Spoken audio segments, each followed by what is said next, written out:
Hello, Henrik Saxborn. You are the CEO of Castellum, and Castellum is very famous in Sweden because you are the #2 property owner in the country, mainly in commercial real estate.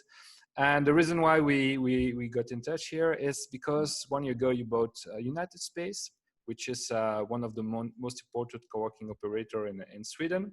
And you are illustrating this trend that we see now happening of big property companies now turning themselves towards flexible and also becoming a direct provider of service of co-working. But maybe first of all, can you shortly introduce us to Castellum? Yes, Castellum has been around for almost 25 years. And we have today a portfolio of approximately 650 assets in the Nordics. It's 100% commercial. It's mainly offices, but it also consists of 17% of logistic assets. And in the office portfolio, we have one main tenant that is huge, and that's the government, standing for 23%. All right. But the multi-tenant part is where we also have some part that is UnitedSpaces then.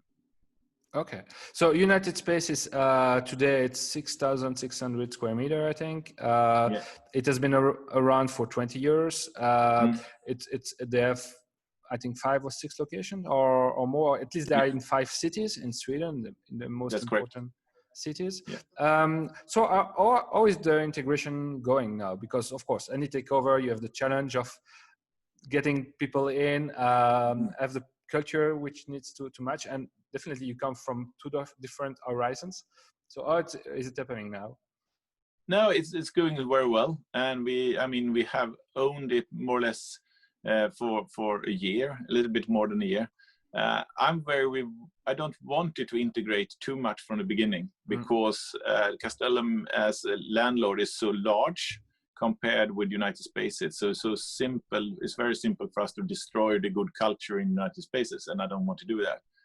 I want to integrate UnitedSpaces as a normal part of the product in the future and offer it to our existing and new tenants simply. And we are strong believers that the market will change and that will continue. And therefore we are preparing us simply to be a good landlord, so to say. And offer more services than we've done historically. So where does the shift come from? Why do you see that a property owner? We used to know that real estate companies are quite conservative, and customer care is not the first priority. So what is changing there from your perspective? You who have been there in this business exactly. Yes, I spent all my life in real estate, so I agree. And this shift comes from actually that we worry a little bit, to be honest, that it will change, and you will see that you're not following in the market and are an attractive landlord. So I think the real estate industry will divide simply.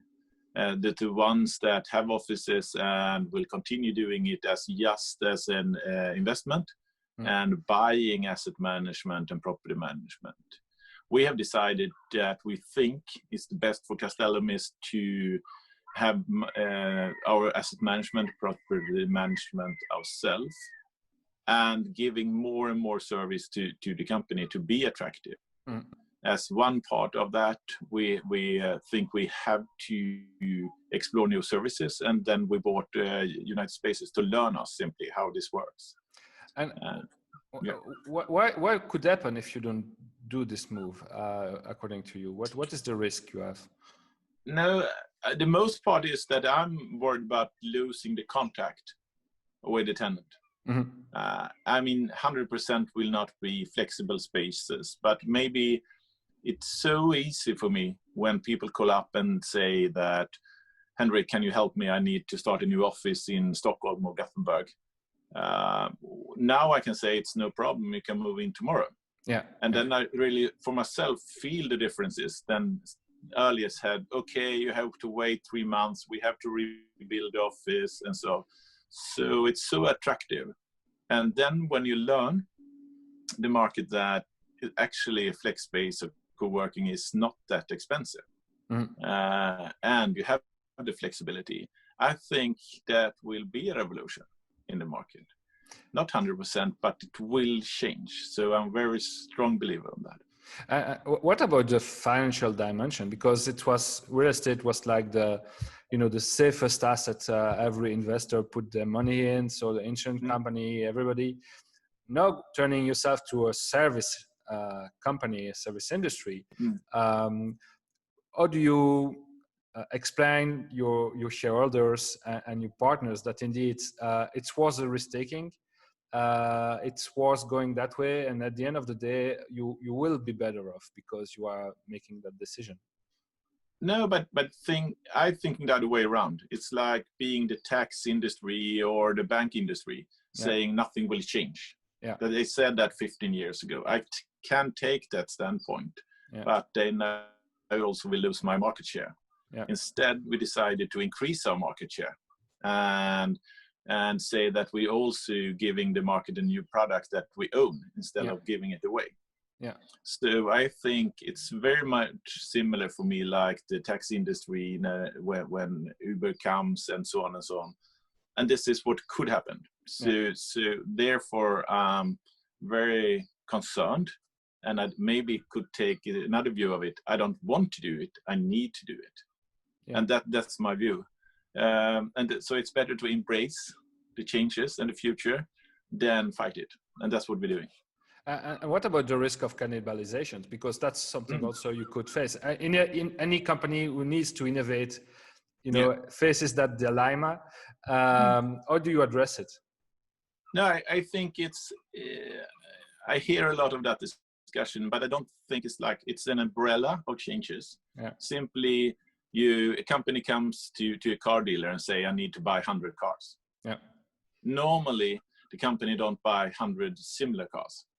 They buy 20 speed cars going speed and some lorries simply. Yeah. This is the same. I think we will simply provide the market with 5 or 6 or 7 different types of contracts in the future, from membership to long and big contracts. So simply what we are creating right now, it's the old lorry or the tractor or whatever, and something at the same time we're looking for the speed car. Yeah. And for us, UnitedSpaces is the speed one right now.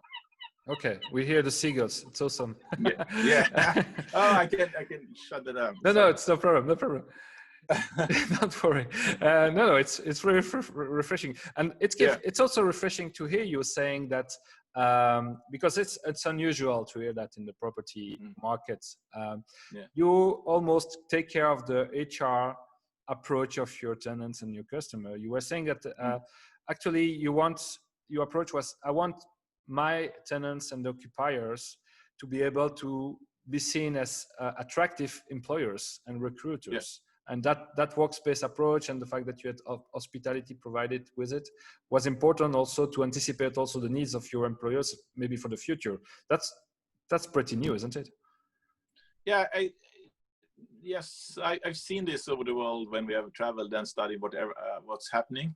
Yeah. I think you can't, as an employer, at least in our market, say that you have to be in the office this 9 to 5.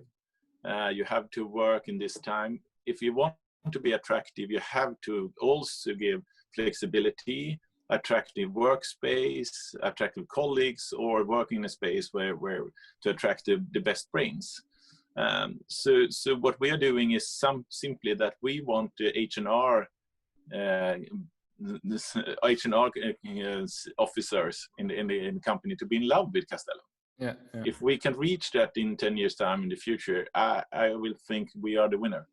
And this is a long way from the normal way of thinking as a office company. Why? So you told me also that before acquiring UnitedSpace, you were considering to create your own brand and your own service. Then you changed your mind. Why so? It simply took too long time. It was too expensive, and we didn't have any clients. Okay. So we, at the same time, of course, spied on everything that was around us and found a company that has been around for 20 years, had a client base, one of the best locations in Stockholm, for example. So and we tried to buy it, and we achieved doing that and could speed up the process. And today we are looking at, in 2 years' time, at least double size the volume of UnitedSpaces, and that's possible for us to do with a strong balance sheet.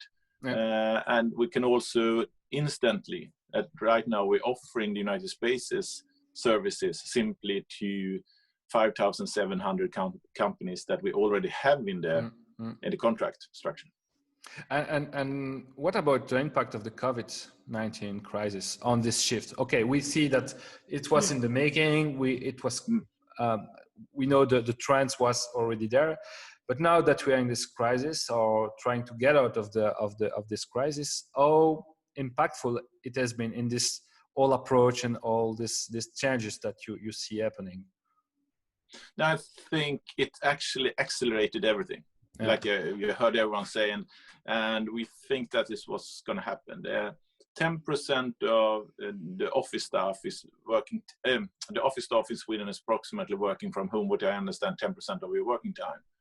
That will be one part that accelerates. Right now, we have a lot of discussion now, like the rest of the world, on commuting. Yeah. So maybe you will see that the company, to be attractive, offers also space closer to your home, and that. And you have to, and you don't know what's going to happen, so you want to have a flexible contract. Yeah. So all of this is something I think is going to, UnitedSpaces for us is going to benefit from, and also that we are so flexible and that you don't have to commit yourself to a contract for the next coming 5, 6, 10 years. So you're taking down the risk. So I think it will simply be attractive to the most of the clients we have and we don't have simply. To what extent this shift you see happening also with this near working approach? How much will it influence also your strategy in terms of real estate development, purchase, more from the real estate dimension, also that you associate with UnitedSpaces? But how much is it going to impact the thing? Now we have the fortune of having assets both in the city as well as in the first and second ring around. Yeah. So I think we will see attractiveness in growing up in the outskirts of the city simply, and that will be very interesting. We will also see, I think, that was also already changing, was that the commuting was more and more important because of sustainability questions. Yeah. So, and that will increase, I think. Close to train stations will be important, bus stations, or actually that you can bicycle in the Nordics to work. Yeah. People love that. Yeah. Okay, maybe last questions. Do you have plans for UnitedSpace to expand outside Sweden and the Nordics? We are staying in the Nordics so far, but we have a good cooperation both with landlords in Europe. So we are 7 companies that are cooperating in Europe. They also continue to create the coworking, sustainability, and the tech side.